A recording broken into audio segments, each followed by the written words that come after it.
Good evening and welcome into the number one group of six college football show in the history of the world. This is the Group of Five Guys presented by FanDuel. And our mission is to be the voice for the Group of Five football programs, the voice that the mainstream sports media absolutely refuses to be. We need your help to do that. Hit the follow button on all the social media platforms at Group of Five Guys. Go to YouTube, Apple Podcasts, Spotify, the Believe Network, wherever you get your best podcasts. Subscribe to the channel, leave a 5-star rating and a review.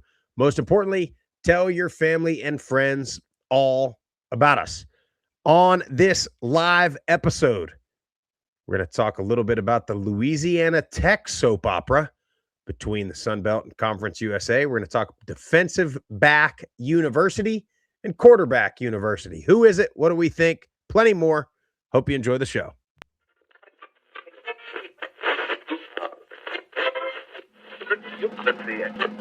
This is the Group of Five Guys, and we are coming to you live. They got Old Dominion week 3, and ODU is by no means a layup. Group of Five Guys told me that, so that has to be true. We looked at each other, we was like, Mike, the best place to be is a Group of Five. So I'm sitting here with the Group of Five Guys, right? Troy has won. It's been a winner, and it's a special place. So it's why you want the job. But it's a ton of fun to watch a guy go to the NFL from a Nevada or a Colorado State or a Middle Tennessee or an App State, and fans follow that kid. It was across there. You want to have this thing packed out, have the student section packed out, giving those guys hell on the sideline. I mean, that's part of it. I mean, win or lose, like we're winning the tailgate. There's no better place to be developed in this country than Boise State. Boy, Jeff, the Red Hawks of Miami, they shoot the lights out, buddy. Yes, they do. I've been watching a little bit of this first half. They were on a run here before I came up here and logged in. Trying to keep it. Oh, yeah, up 9 at the half. There we go. I need to put it on the TV while we got the show going on. We got to support the Group of Five, Sprouse. Got to support. I got them winning it all. Red Hawks going all the way. Oh, yeah, dude. They made 10 threes already. Beautiful. And the thing about basketball, you get a team with some continuity. Mm-hmm. It's got some shooters that get a little bit hot at the right time. Team could make a run, Jeff. Team could absolutely make a run. And they right now they got 3 guys. Oh, they really only have 3 guys that have scored. They got a guy with 12, another guy with 12, a guy with 14, all of them with multiple 3-pointers. Guy off the bench has a 3. Oh, yeah. They got a chance. All you got to do is get hot at the right time in the tournament. A couple 3-point shooters, a little bit of defense, rebound. You got a chance. March Madness is upon us. What I guess it officially starts on Saturday, right after these games? Or no, Friday. Yeah. No, Friday. Yeah, it should be Friday, right? Yeah, it's Friday, 20th. I love March Madness, man. It's a great time. This first weekend especially, I feel like is just, there's just games on all the time, multiple channels. Hold on now, Sprouse. Why would it be something that you like and appreciate? I mean, the problem is we don't have enough big brands. No, I know, dude. Miami, I would much rather be watching 500 overall Auburn play. What is his name? Steven Pearl? Is that his name? Stephen Pearl. I mean, 18 wins in year 1, which is a record at Auburn. So they should have put him. 18 wins is a record at Auburn, and they're highlighting it. And it's their social media teams plugging it like, "What a great job, we got our guy." Meanwhile, Miami 31 wins. They doubled them up, and they're like, they shouldn't be in the tournament, but they're in, up by 9.5. Joe said Thursday, Troy versus Nebraska. So we'll Troy's see. Sneaky now. Yeah, they are. Yeah, hell of a ball coach there. I got to get over to Troy. I'm trying to go over to Troy for some baseball. Take my oldest out there. We've got a couple middle baseball games this year. It's a lot of fun, dude. Take the boys out there, sun shining. Jeff, I have a confession, and I don't know if it is my old age. I don't know. I think a lot of it has to do with patriotism and pride in my great country. But I have, like, in the last couple of years, totally flipped. Like, Jeff, I used to be a big basketball guy. Yeah. And maybe I'm admitting I'm throwing myself under the bus for being a total bandwagon fan, and it's flipped because now my basketball team, the Miami Heat's not very good, and my hockey team, the Florida Panthers, are very good, although they're not very good this year. But, dude, I've been really into hockey and baseball lately. Yeah. I mean, I was dialed into that World Baseball Classic last night. It was good USA. stuff. Except we didn't show up, but I mean, dude, and Bryce Harper, the only one that showed up. But it was like, dude, I was texting with some guys I played high school baseball with a little bit last night. Yeah. Reliving the glory days. And, dude, it was like their whole plan was like, let's do nothing and hope Aaron Judge can hit a homer. I mean, that's like all, and then he gets up there. And I mean, I never seen a big time hitter take so many good pitches before in my lifetime. Well, here's part of it, right? Is you got all these other countries that they play winter ball. They have been playing year round, and then you got all the top MLB players, or at least American players, that they're not playing winter ball. They're sitting at home on the couch. So when you're talking about from a continuity standpoint, seeing live pitching standpoint, it makes a big difference. Baseball is a sport that you have to be actively hitting all the time. So I'm not making excuses for us. Like we got to play. We're supposed to be the best baseball, have the best baseball players on the planet. But there is something to guys that have not stopped playing and for guys that just pick it up in March, which is supposed to be spring training for us. Yeah. Yeah, because they are in spring. I mean, the major league teams are spring training right now. Yeah, dude, it's frustrating. And that's where baseball's tough too, because you got a big time pitcher like Paul Skeens, and you can go beat the Dominican team that was probably the more loaded roster, but you don't have them. I mean, even though you give up 2 or 3 runs in a game, you ought to be able to compete. But outside of Bryce Harper, I mean, just nothing offensively. Yeah. But I've been locked into baseball. Could be because my kids that's the sport they're playing. Part of it, yeah. But I think I'm going to take some of my T-ball kids, and we might start up football this fall. There you go. That might be more our sport. I mean, we're doing good T-ball, but we got some size. We got some dude. So my kid the other night he was on third. One of our kids hits a little dribbler down the third baseline. And you know how in T-ball, nobody hits it far. So it's like a bunt every time they hit it. And the whole defense just converges on the ball. So it's like down the third baseline, and Mike and Cam was running to score. And 4 of the other team just they freaking collide. Cam just ran right through him, bro. Everybody was like, "Did you see that?" And I was like, I was trying to be calm about it. And they're like, "Get him in football ASAP." I'm like, I don't know if we're ready. I don't know if we have the toughness yet. But so anyway, we'll see. A lot been going on, Jeff, in the college football world. Let's get to it. As always, show is presented by FanDuel. Make sure you go over to the Believe Network. There's a bunch of good shows on there, by the way. If you've been watching us or following us, there's a lot of good sports shows on the Believe Network. A little bit of breaking news. Tim Pernetti not leaving. Huge. Was in the running for the NFLPA. Will be back as the commissioner of the American.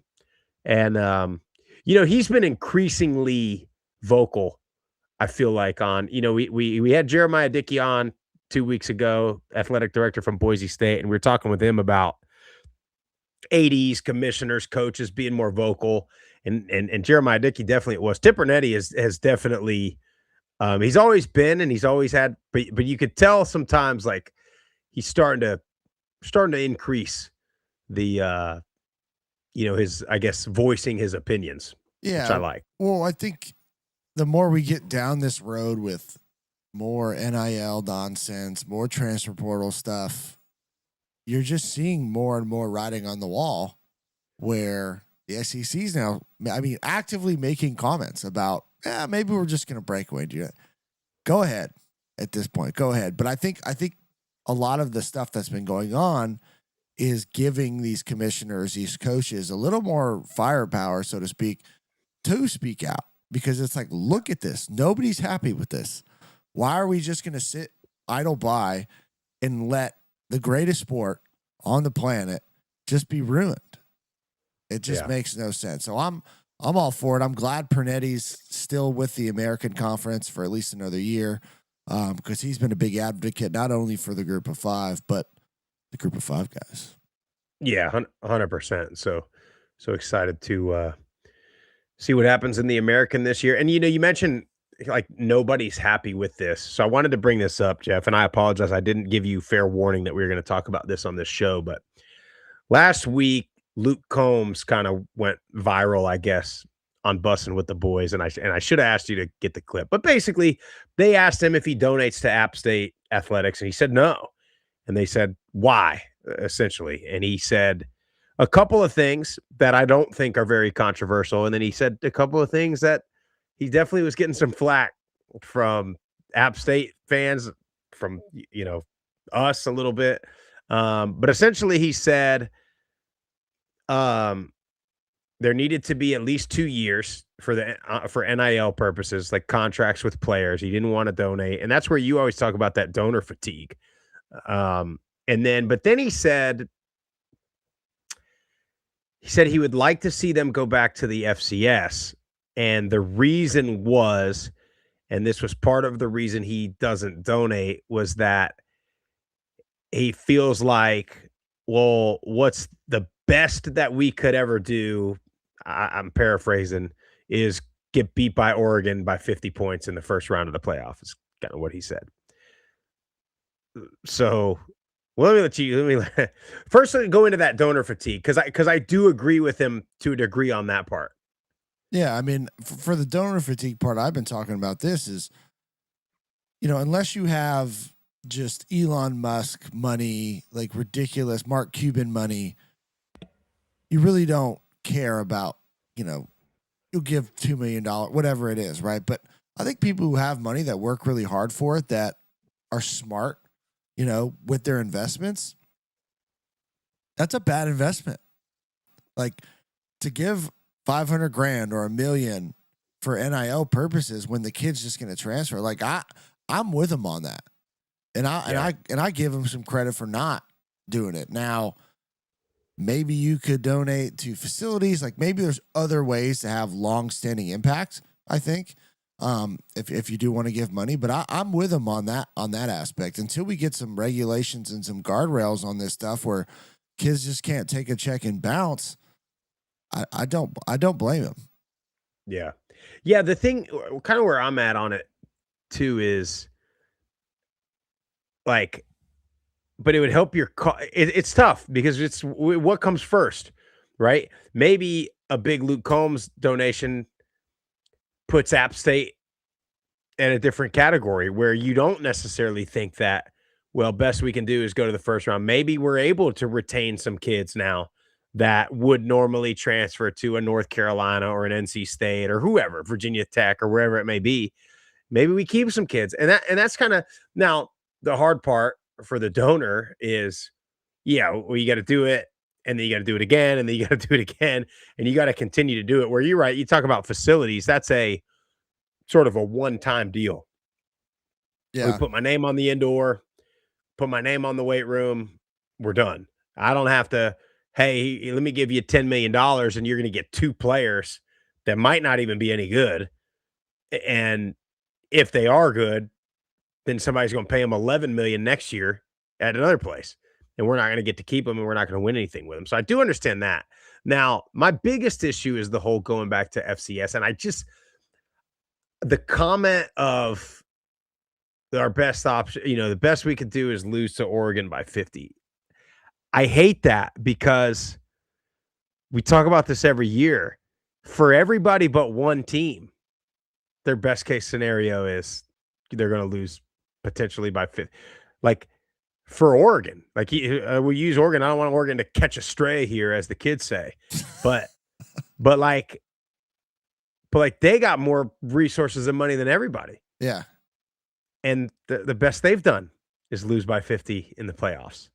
You know what I mean? So I think we've gotta take this like, and maybe the playoff is just has caused this where you're not happy with 11-1 playoff berth, because normally 11-1 playoff berth for a team like App State is a trip to the Fiesta Bowl against a Power 4 opponent, Power 5 opponent, and that's it. Like, that's the gist of it. Like, whether you win or lose, like, you got there. You know what I mean? What Boise did several times, getting to the Fiesta Bowl, that was the pinnacle, and it was almost like you like, if you won that game, awesome. If you didn't win that game, no big deal. But now that that's a playoff game, it's kind of this thought of it's first round playoffs. Like, it's not. You get where I'm going here, Jeff? I do, and I think it just boils down to what are we valuing now? I mean, I think conference championship should be the ultimate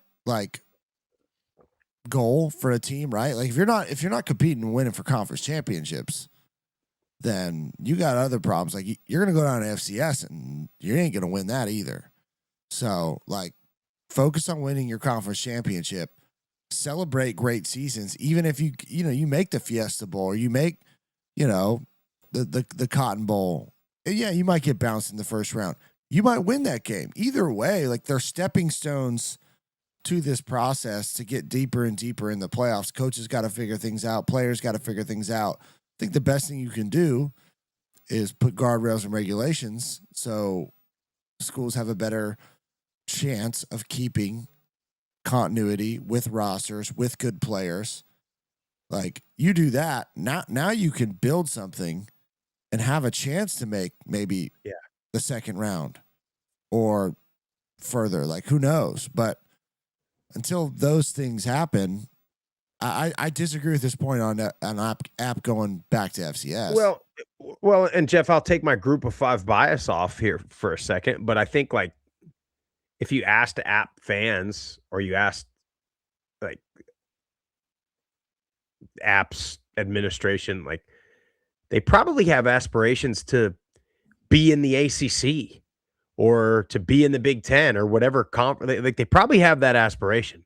At least some of them do. Yeah. And so, there's going to have to be an investment at some point to get to a place like that. And it's frustrating because these other schools got these whales. You know what I mean?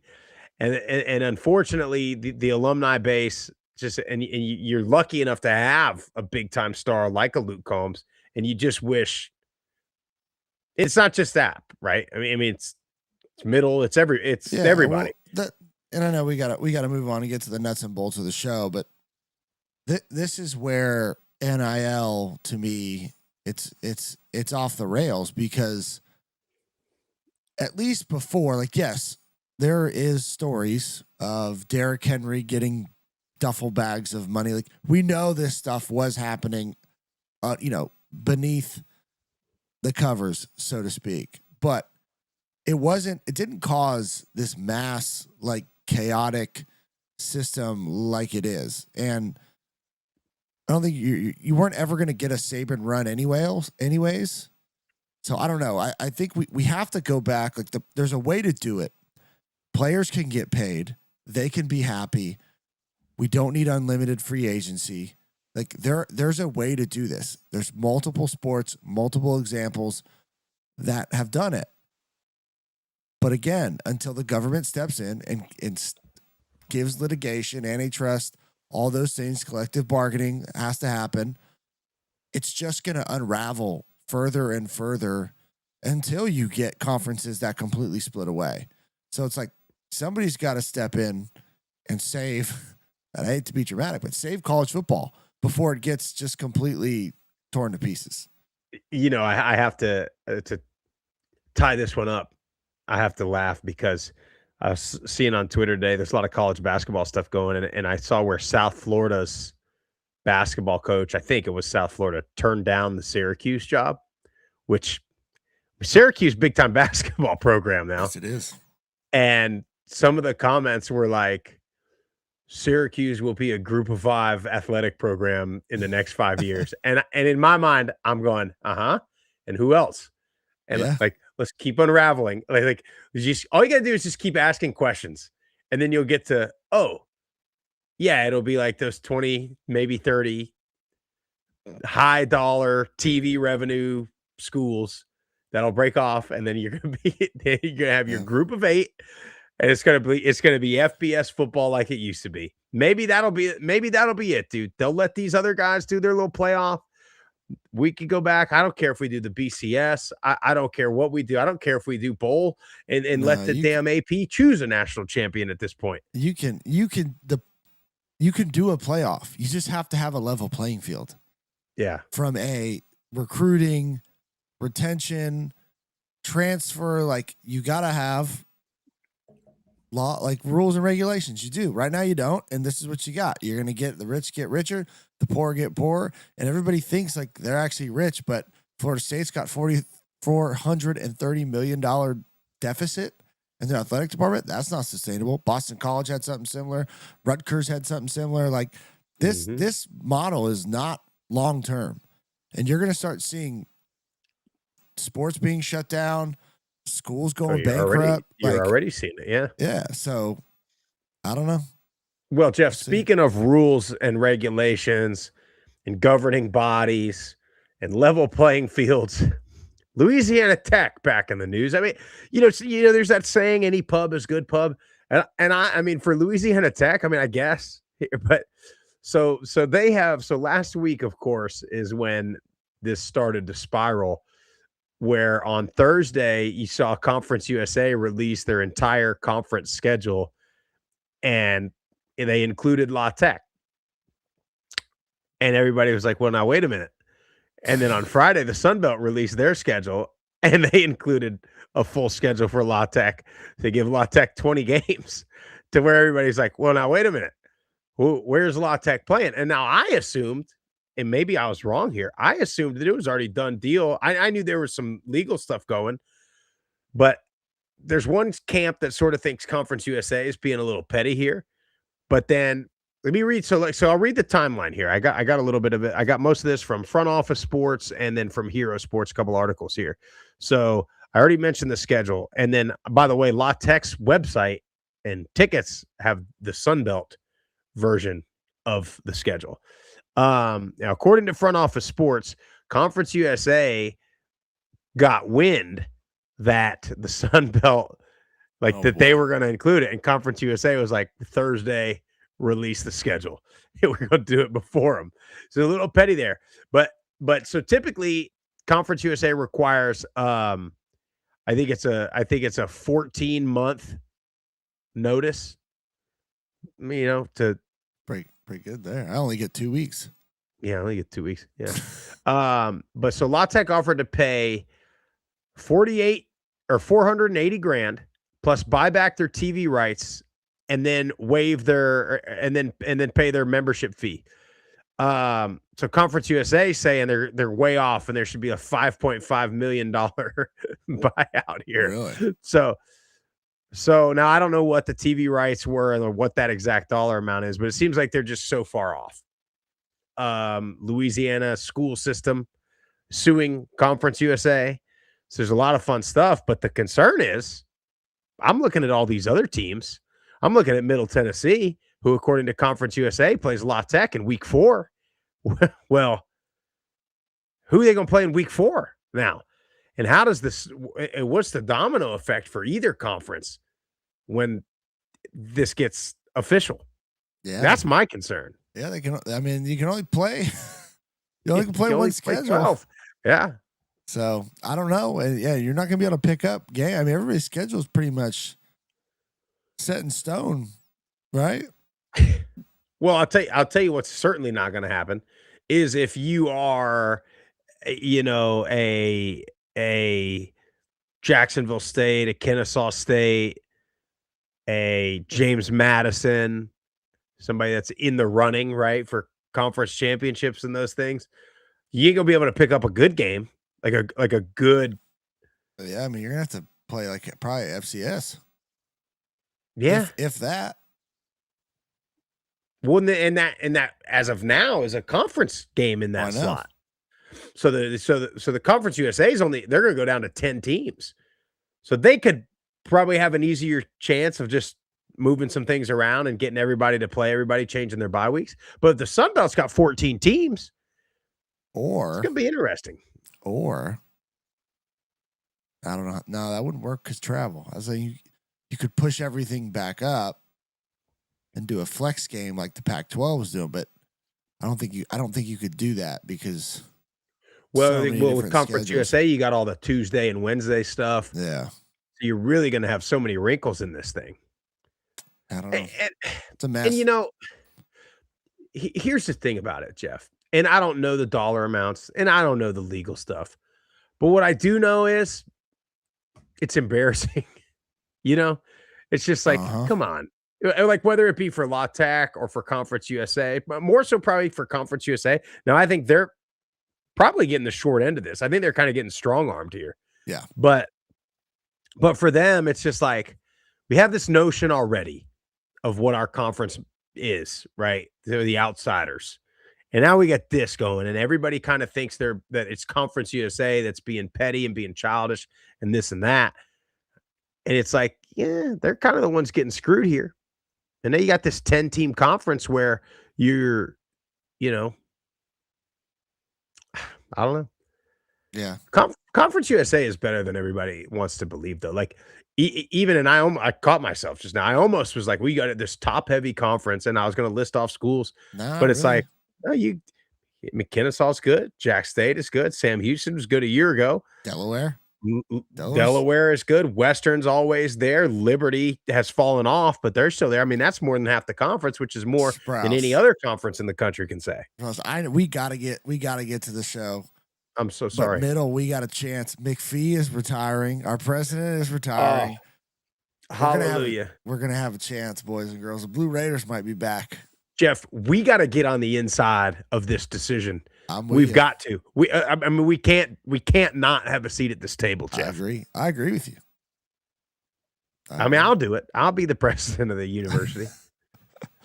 It doesn't seem very. No, it does seem hard if you're good at it. Yeah. You know what I mean? Isn't that funny? You look at one guy doing it, you're like, that looks like such a cushy job. Oh, you just go around and give a speech here and there. But then you look at like a Kelly Damphus, and you're like, oh, that guy's playing hockey at 3 a.m., going to the tailgate at 7 a.m. Blast. Oh, he would. Yeah. I mean, he's having a ball. You're right. Anyway, yeah, we got to get to this show. DBs and QBs. So, Jeff, first thing I want to do is, like, you could look at this a number of different ways. And I want to know, when I ask you, hey, Jeff, who's quarterback, who's QBU? Like, what's your criteria? What did you base this off of? I had a couple different, benchmarks. One being like consistently like great college quarterbacks. Number one, like you got to be great in college. Putting up numbers, school records, something, conference championships, like a dominant collegiate quarterback. Not necessarily have to get drafted, but like getting drafted helps. Making an NFL roster helps. Having NFL time helps to me. Yeah. So it's like the consistency, maybe not year in and year out, but, within a decade or two at the most, of great quarterbacks and NFL roster, draft, production, something along those lines. And then I think an outside perception, like when you think quarterback play, is that what comes to your mind? Yep. Yeah. Yeah, that's exactly right. That's how I went. My first thought was, back to even when we were playing or back to growing up, you always think of certain schools, well, they're always good at this position group. So you always think, we'll get to this later on in a week or two, but we think like O-line, right? You're gonna be like, well, yeah, Army, Navy, Air Force, they're always good up front. We know, like, it's part of it. Think of that. That's like my first thought. And then I go and I think, okay, like high draft picks. Like, who have they had? First round picks, early, like very, very, a lot of buzz around the draft, around guys. And then you're right. Then I went to like NFL success, maybe somebody wasn't very good in college or wasn't like highly touted in college. Maybe he didn't get drafted. Maybe he went undrafted, but then he had a heck of a career. To me, that still goes into the development of that position group at that university. And then I went to like what you said, just where it's like consistency. They're always putting up numbers. Like if you're a high school kid or you're a transfer and you play this position, where do you want to go? Where's the spot for you? And then my sort of wild card was maybe they didn't have any of these things. Maybe it's not always good. Maybe they don't have a ton of NFL guys. But have they had like, there's one school in particular I was thinking of, especially at the quarterback position. They had like a couple guys that had legendary careers in college. Like maybe didn't play a down in the league, but just legendary 4-year starter guys, record holding guys. That was kind of my wild card on this. So Okay. we'll start with DBs. I mean, we tweeted this out, and I mean the consensus was Toledo for DBU, and I think there's some recency bias to that. For sure. Obviously, you look at Quinyon Mitchell. I mean, that's where your name goes right away. Now, they're going to have another pretty high draft pick this year in Emmanuel McNeil-Warren. I think I'm seeing second round, third round at the worst, on everybody's big boards and mocks and those things. But then for Toledo, they are a school where you think like, I mean, even when we've been talking about Toledo, you think, oh, they're always going to be good in the defensive backfield. Guys like Max and Hook over the past couple of years, where they always have a guy or two. They always have a good corner, always have a good safety, and you just know that position group is going to be sound at Toledo. Now, the other one for me, and a couple people said it, and this is one where you had a draft pick last year, but this is more that first category that we talked about for me, where like you just mind goes, there's not any particular player. You just think, and I thought ECU. That was my first like off the dome thought. I remember when we played them, I feel like, when we were in school, it was like they always had the long, just prototype looking corners. And then of course they have Siobhan Ravel this past year. Yeah. Yeah. And ECU's had multiple like highlight type defensive back plays over the years. Just when I go to thinking about, great, pick sixes and big moments, like ECU's had a lot of them. And for some reason, my mind also, and this could be somewhat recent too, like I have Tulane. I think that, especially in the last several years, they have had some top defensive backs. This is recency bias, but that have got opportunities in the NFL, and you're starting to see more and more of those names kind of pop up in the last couple of years. But ECU, Toledo, Boise State has also had some very good defensive backs over the years as well. So that's kind of the ones that I had. Jeff, there's one more, and I am baffled that you didn't say this. I was going to let you go. I was going to let you have Jeff, they might be the one. It's Middle. Man. Jeff, it's Middle Tennessee State, dude. I mean, for all the reasons, you could go back to when we were there, right? You get a guy like Rod Isaac, and he didn't play very long, but he gets drafted. You guys like Sammy Seamster that go play for a little bit, but then you look around the league today. You're talking Kevin Byard, multi-time Pro Bowler, Super Bowl champion. Reed Blankenship, Super Bowl champion. Shavaris Ward, Super Bowl champion. All guys that come in and start and play. But we're talking champions. Javante Moffitt still playing in the league a little bit. You got 4 or 5 guys in the league now that ain't just guys. You know what I mean? Yeah. You're talking starters, big-time key playmakers for Super Bowl teams. Yeah. Look at what Kevin Byard did for the Bears now in what, year 11 or 12 for him now? Yeah, I mean, he's our age. Yeah, and got another year deal with the Patriots, if I'm not mistaken. He did, and Reed Blankenship just got a big deal over with Houston. I mean, that's a guy, again, Kevin Byard was drafted. Oh, was he drafted 3rd round, wasn't he? I think pretty early. Reed Blankenship's an undrafted guy that has had a heck of a career and has really made a name for himself. But even, Byard was good in school. I mean, I remember, I think he was a freshman when Did you overlap with him at all? Senior when he was a freshman, yeah. You were a senior when he was a freshman. I remember he had that pick 6 against Troy. Uh-huh. Remember that after Craig got hurt? Oh yeah.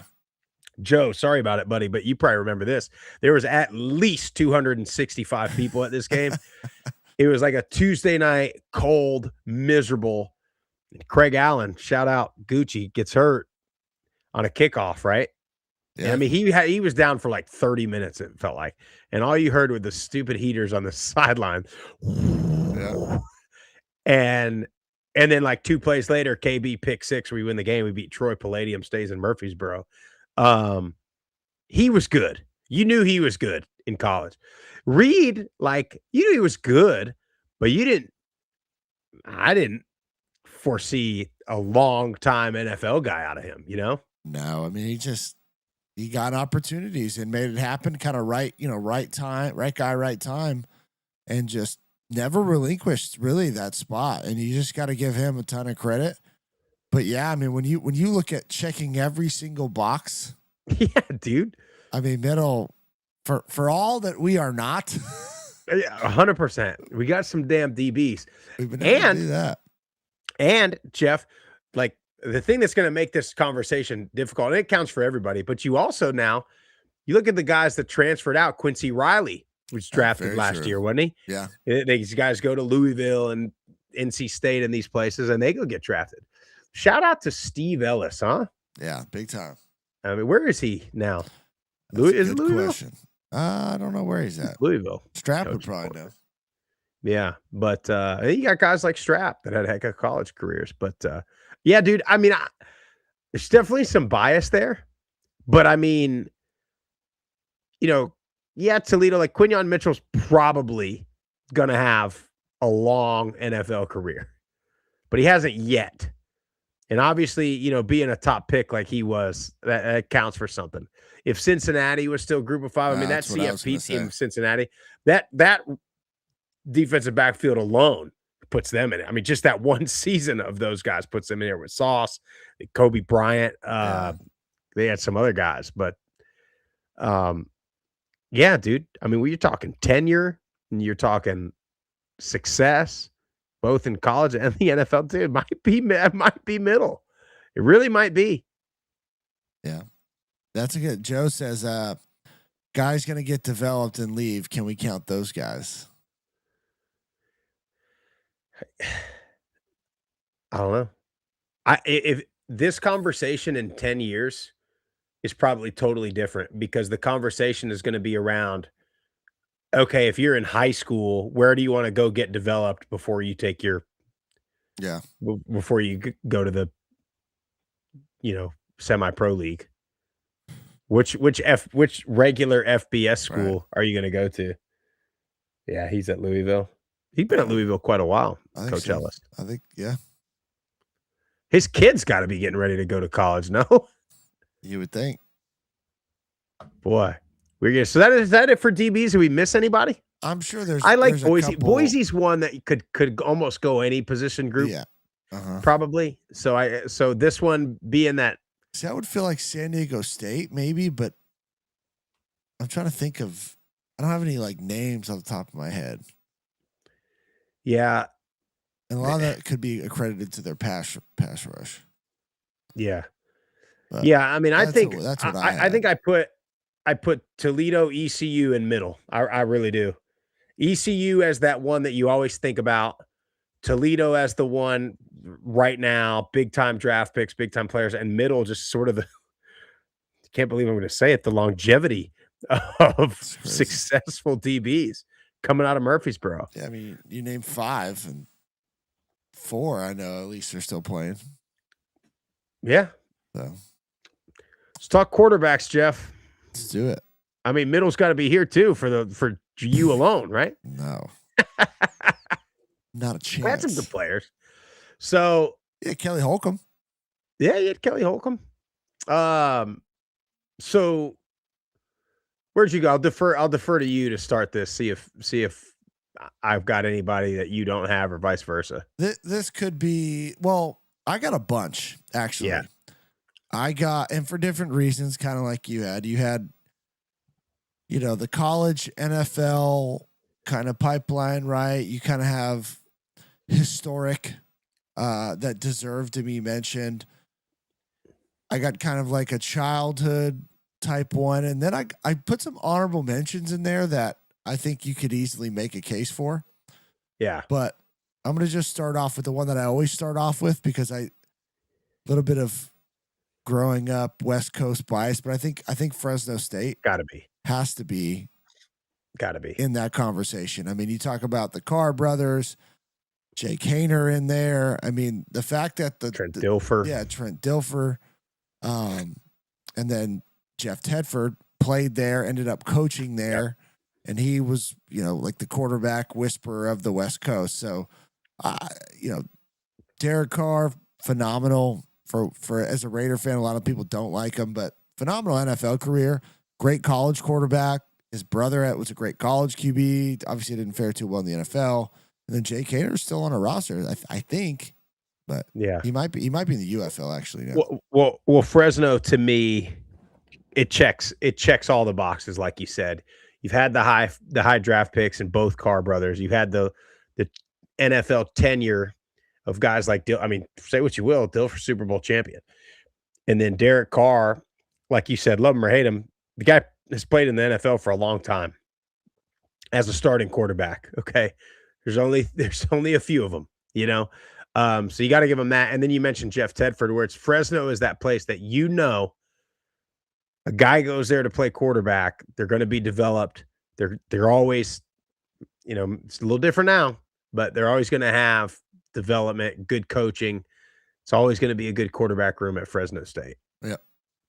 Now, on the NFL side, I look at Marshall here too, and I almost went back and forth. Like, I was like, okay, Marshall. I was thinking just of NFL success. I was like, Marshall versus Fresno. Chad Pennington, Byron Leftwich are the two guys you go to with Marshall. Chad Pennington had a hell of an NFL career. Yeah, and then Leftwich now probably was a solid player, probably a better coach than he was a player, and probably will have a 50-year coaching career. Maybe he comes back to college one of these days. But and then Marshall's had guys like we played against that kid Rakeem Cato. That's what I was. He was a freaking nightmare. Do you remember that game when we played Marshall at home? It was just that absolute shootout. Tavares caught the game winner in the end zone. That was Cato's team, wasn't it? Pretty sure because he was there 2011 and 2014. Yeah, so that would have been 2012 or 2013 season, I think. Then I can't 2012 season maybe. I think it was 13 because I don't think I was in that game. I was at that game watching it though because I remember Tavares catching that. So I think it was that's right because I was a coach. I was a GA or whatever. So and I remember because story time for everybody. Anyway, this is after group of 5 guys after hours. We get down there inside the 10 and we run the freaking fade to that tight end. I can't remember his name, real tall kid, like twice in a row. Like the guy got great talent, but the guy didn't have a catch all year. Yeah. We start throwing the fade and then Stock calls a timeout and I'm just standing there, I'm charting is what I'm doing. And I hear Stock say to Buster, he's like, is that the best effing play we got? And then we proceed to run a freaking draw it in the sand. Tavares get open in the middle and win the game. He caught it right on the goal line and bent backwards. Kind of fell back into the end zone for the win. Yeah, that was incredible game. But anyway, total shootout. And that Cato kid was a pain in the ass. Yeah, I remember that. Good player. But what about I figure you're going to go here too, but let me get you teed up for it.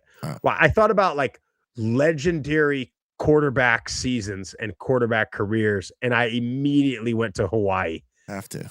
And thought Colt Brennan, Timmy Chang, guys that didn't do anything after that, but just set the world on fire in college. Yeah, you got the run and shoot. I mean, the June Jones era Colt Brennan was my favorite player. When I was in high school, he was at Hawaii. So I was everything I wanted to do was Colt Brennan-esque. I wore the little quarter sleeves on the forearms. I started throwing sidearm. Like, Colt Brennan was my guy. But when you talk about college production, you have to talk about Hawaii, at least in their heyday. And now, Ohio, like they're slowly getting back to it. And Timmy Chain's obviously the coach now. So maybe we can get, some more prolific quarterback play if they can stay healthy. I know Ohio got banged up last year, but I think you definitely have to mention Hawaii. And then I'm going to put this one out there. Well, I'll let you. Let me do this next one because I think this is a consensus one. And then I think the other ones might be sort of random. So when we talk today, right now, 2026, if I got a kid, if my son plays quarterback and he's going to go play, I think it's Western Kentucky. You're welcome, Topper. I mean, just the and then you can also talk about legendary seasons. I mean, Bailey Zappi has the record. I mean, he's got the record-breaking season. But you just talk quarterback after quarterback after quarterback, coach after coach after coach, all the way back from when we were playing. Yeah. And they've transfer after transfer, developed guy, don't matter. Whoever they seem to put back there just tends to have a freaking phenomenal season. And, you got some NFL guys that have kind of bounced around a little bit, but have played had decent careers.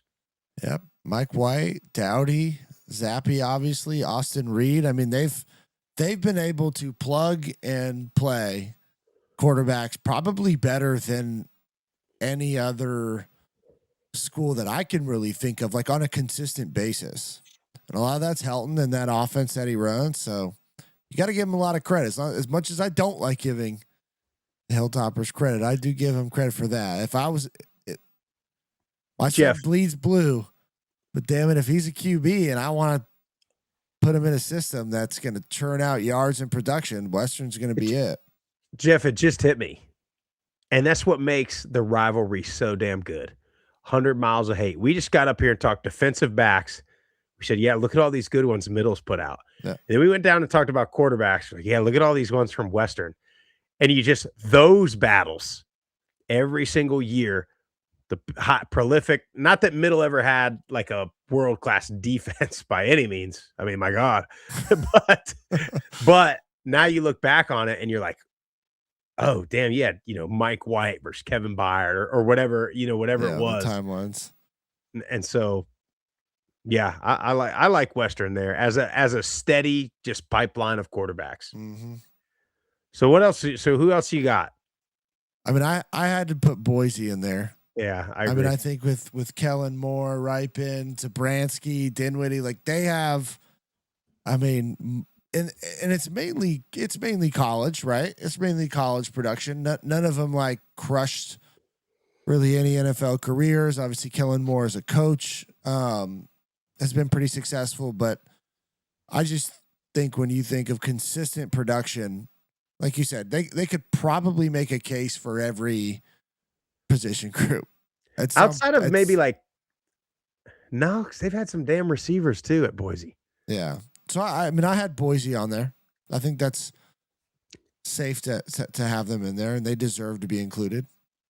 I got one that I don't think you'll have, and it's an interesting take.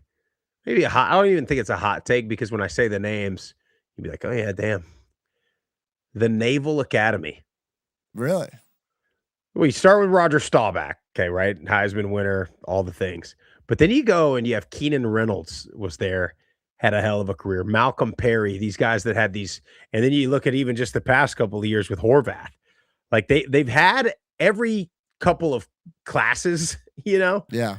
They have a guy that's, again, the 3-year guy that is just can do it all and ends up getting told he has to play wide receiver or something in the pros. But I mean, Keenan Reynolds, I remember, because he was around kind of in our day, and Malcolm Perry, where you just watch those guys and you're just like, oh my God, you can't stop anything. Yeah. His quarterback's got 250 yards rushing. But I get it. As a quarterback, you're probably like, Sprouse, come on. Maybe they're athletes. They're not quarterbacks. I get it. Yeah.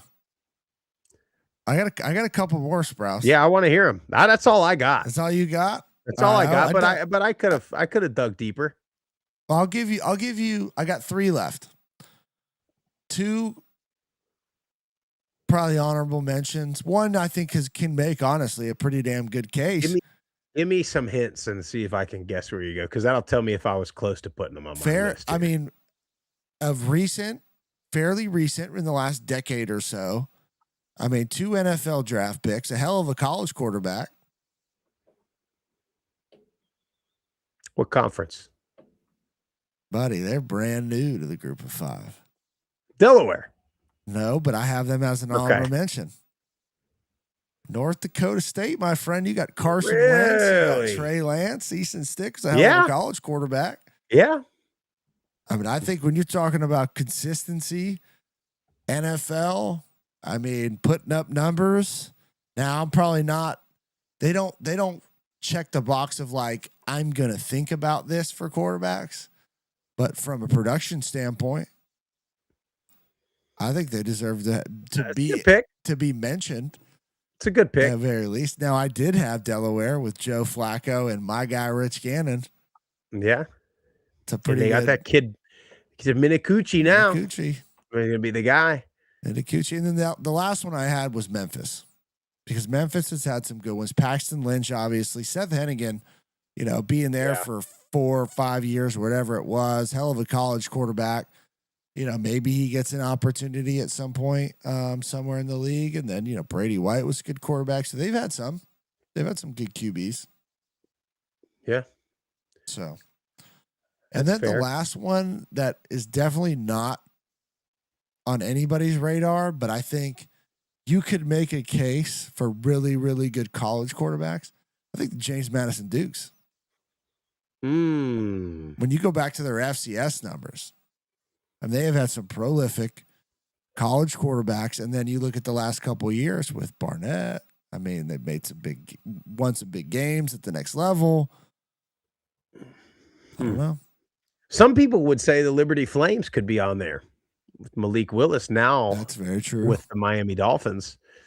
And then, for as much as it maybe ended poorly and didn't end up going well on the other side, but Caden Salter had a heck of a Liberty career. Yeah, if he would have stayed, man, he probably would have done even better. Isn't that something? So, all right. So, I think to me, it's Fresno as like the one, right? Okay. And then I think you could probably say Western, Marshall, Hawaii, sort of the others, I think. Yeah. What about, the crazy thing is, and I just thought of it because Joe's talking about the Miami basketball game. Miami ain't a bad one either. Well, you got Big Ben. We got Big Ben, but you had Gabbert, had a really prolific. Well, I shouldn't even say prolific, but had a solid. I looked them up, and I was like, well, outside of Roethlisberger, it wasn't. They had some good college quarterbacks, but there wasn't. If they would have had one more, that like. Yeah, I think you got to have 3, unless you're hard to. Yeah. Gotta have a hard 2. Yeah, you've got to have like a for sure 2. And that's why you don't have like Wyoming in there, or Utah State, Jordan Love, like that. You kind of like, okay, who else? And that's why, but see, that's why Fresno is good, because they've got the number 1 draft pick, David Carr. They've got the long tenured NFL guy in Dilfer and Derek Carr. They've got the success of both of those guys. Yeah. And then you've got the Jake Hayners of the world that were like, and if there's anybody that's played quarterback at Fresno that's been really good, and then it might not happen too much after that. Some people, on Twitter, and this is too recent to have this be one, but Tulane could have been. Yeah. If you went, because you go Pratt to Mensa to Retzlaff. Like, I mean, that's pretty good. See, Retzlaff's got some drama in his life right now. He's got more? Well, he's throwing at BYU's pro day, which is interesting because he got kicked out of BYU for having relations, I believe it was. Well, maybe he left his heart in, Brigham Young. Provo, I mean, you've heard me talk about Provo. Yeah. Beautiful place. But I mean, you want to try to get a cold beverage on a Thursday night? Can't do it. Impossible. Can't do it. Cannot do it. Oh, that's hilarious. I mean, me and Turner West, we tried everything to get a cold one on it. Because remember, we played them on a Friday. Yeah. And so Thursday nights when we got to Provo. Now, and just I remember getting there for like the walkthrough, you get off the bus and they're like lined up, like welcoming you to Provo. And it's kind of creepy. It's kind of like that movie Get Out, or you know what I mean? You're just like, they're like, hi, welcome to Provo. And you're like, we might not be leaving Provo. That's right. But beautiful place, great campus, great people. But anyway, Jeff, do we have a voicemail? Yeah, we got one. One voicemail. You guys call the hotline 615-900-4286. Argue with this. If you got anybody we missed, I know the Raging Cajun fans are going to argue about DBU. Peanut Tillman, you've had some guys, but that's neither here nor there. But if you got it, and then I think next week we'll probably do O-line and D-line. So should be a good one. So we'll hear your hot takes on that. 615-900-4286. Jeff, let's see what we got. Group of 5 guys. Sean from outside of Pittsburgh calling in. And, man, I'm so glad to see my ID cards didn't get me locked at the door. I got into HQ to you guys because I think we need to pull a good TMO team together, get a tender out, see what we need to do to get the Group of 5 guys to Colorado Springs, Falcon Stadium, September 12th. North Dakota State's first conference game is going to be against Air Force that day. And you all have been more than welcoming to the Bison for a few years now, calling them to join the Group of 5, which athletes, so it's fantastic. It's where they belong. But really excited to see them get started in Mountain West action. It's pretty cool that it's against Air Force. So we'll see. But just want to plant that seed. Let me know who we need to get on the horn. Start the PMO for this project to get you all out there, and we'll go from there. I hope you all are doing good, and get football season here. All right, guys, God bless you. Hope everyone's doing well. We really do need football season to get here. It'll be coming before we know it. I've been telling you, Jeff, you got to get out to Colorado Springs. I know, man. The Air Force Academy is a beautiful place. Miserable place as a freshman, but beautiful place. And unfortunately for me, I lived there for 2 years and I really never got to experience the whole thing. Well, Sprouse, my thing was I don't know if you're going to be allowed. No, I'll make some phone that calls. Installation. I still got people on the inside, Jeff.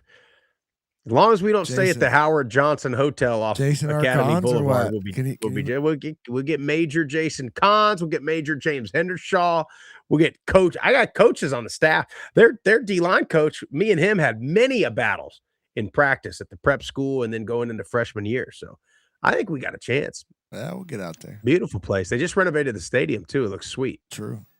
Very true. So, but anyway, hey, right on the hour. Well done after taking a bye week, Jeff. Some of these teams, they come out of a bye sluggish, not firing on all cylinders, not the Group of 5 guys. That's right. But if you like the show, make sure you hit the follow button on all the social platforms at Group of 5 guys. Go to YouTube, Apple Podcasts, Spotify, the Believe Network, wherever you get your best podcasts. Subscribe to the channel, leave a 5-star rating and a review. Tell your family and friends all about us. This has been the Group of 5 guys presented by FanDuel. Have a great rest of the week.